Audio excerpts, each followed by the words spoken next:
how disruptive will be that implementation? I know that depends on the software, depends on what you're doing, how disruptive it is, and how can we decrease that pain point? Preparation.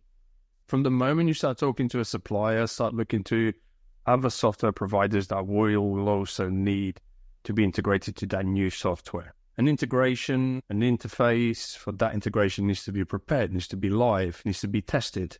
So therefore, start that work. Use your relationships. We are in a relationship industry. We are humans. So therefore, work with your suppliers, your PMS provider, your accountancy, your CRM, wherever it may be. Start working on those. The more preparation you do in advance, the easier it is for you. And do not rush it. If there is an issue, if there is a delay, put the handbrakes on it. At the end of the day, you would not want to serve a bad piece of meat or a bad piece of fish or a bad meal, wherever it may be, to a guest. So why rush something that will go and help that guest? Same thing. By preparing accordingly, you can then alleviate, not eradicate, but alleviate some of the disruption.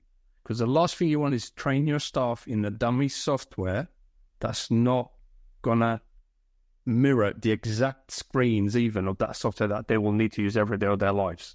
So you're wasting money throughout. From delaying a process, bringing in a trainer, a period that the software is not ready for implementation, make sure that you're happy for that implementation and then go ahead and go live. And then choose the right training methods. I don't know your stuff. You don't know my stuff. So why should you advise me on how I should implement a software? Take my advice and work with me, and let's come to a mutual agreement solution. Be in the language translator, be in wherever it may be, bringing in laptops or software that I may need to ensure, or hardware that I need to deliver that as well. I don't know your staff, so I should never claim as a software provider that I know best on how to implement a software in your hotel.